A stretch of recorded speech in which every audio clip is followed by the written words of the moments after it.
ওকে, ই discussion প্ল্যাটফর্মের পক্ষ থেকে আপনাদেরকে আবারও শুভেচ্ছা।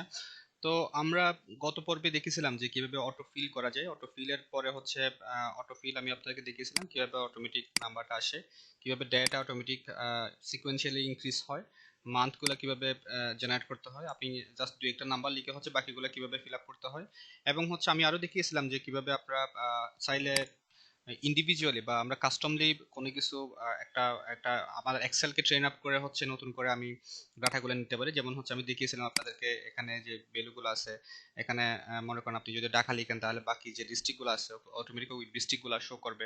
তো আপনি চাইলে আপনার মতো করে আপনি এগুলো তৈরি করতে পারবেন। তো এটা নিয়ে আর কথা না বলি, কারণ হচ্ছে আমি এটা নিয়ে অলরেডি একবার আলোচনা করে ফেলেছি। তো প্রিভিয়াস যে ভিডিওটা আছে আমরা সেই ভিডিওটা দেখে নেবেন, তাহলে আপনার ডিটেল বুঝতে পারবেন। তো আমি এই ভিডিওতে মেইনলি দেখাবো হচ্ছে কিভাবে এক্সেলে অটো ফিল করা যায়। অটো ফিলের আরে কিছু অ্যাডভান্স কিছু অপশন আমি আপনাদেরকে দেখাবো। যেমন হচ্ছে ধরেন আপনার কাছে একটা ঘর আছে, যেমন হচ্ছে আমি এখানে জাস্ট আমার নাম আমি লিখলাম। তো আমি চাইতেছি যে এই ঘরটা জাস্ট এইটুকু সবগুলোতে হচ্ছে আমার এই ওয়ার্ডটা আমি আমার প্রয়োজনের ভিত্তিতে আমার হয়তো দেয়া লাগতে পারে, অথবা আমি ফিল আপ করতে চাচ্ছি সবগুলাতে। তো এখন বারবার মনে করেন এইভাবে কপি করে সবগুলাতে এভাবে দেয়া এটা একটু ঝামেলাযুক্ত কাজ।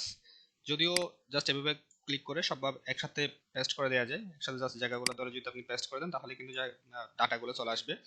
তো এটা ছাড়াও অন্যভাবে কিন্তু ডাটাগুলো পেস্ট করা যায়। এক্সেল একটা বিল্ড ইন ফাংশন আছে, আমি সেই বিল্ড ইন ফাংশনটার সাথে আপনাদের সাথে পরিচয় করিয়ে দিতে চাচ্ছি মেনলি। সো আমি যেমন হচ্ছে আমি এখানে লিখলাম, তো আমি জাস্ট এই ঘরগুলোতে আমার এই নামটা আমি সবগুলাতে পেস্ট করে দেব বা সবগুলাতে আমি দিতে যাচ্ছি। সেটার জন্য হচ্ছে আপনি যদি কন্ট্রোল ডি যদি দেন, তাহলে দেখবেন যে আপনার নিচের দিকে সবগুলা ঘর যেগুলো আপনি সিলেক্ট করেছিলেন সবগুলাতে আপনার ফিল আপ হয়ে গেল। তো আপনি চাইতেছেন যে ডান দিকে হচ্ছে ঘরগুলোতে আপনি ফিল আপ করবেন, সেটার জন্য হচ্ছে আপনি যদি কন্ট্রোল আর দেন, তাহলে দেখবেন যে কন্ট্রোল প্লাস আর, তাহলে দেখবেন যে আপনার ডান পাশে ঘরগুলো ফিল আপ হয়ে গেল।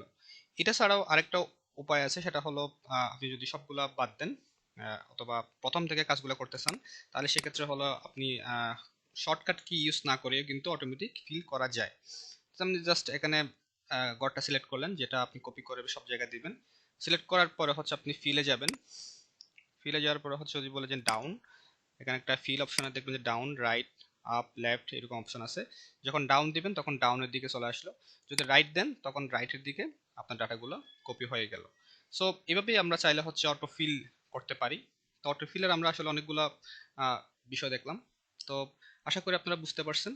সো নেক্সট কোনো ভিডিওতে আমি হচ্ছে আপনাদেরকে অটো ফিল নিয়ে যদি আরো কোনো অ্যাডভান্স কোনো কিছু দেখে থাকে তাহলে আমি সেগুলো দেখাবো, এবং হচ্ছে পরবর্তীতে আমি আপনাদেরকে কিভাবে সিরিজ ফিল কিভাবে করতে হয়, কিভাবে অনেকগুলো সিরিজ আপনি চাইলে আপনার মতো করে আপনি ফিল আপ করতে পারেন, সেটা আমি আপনাদেরকে দেখাবো।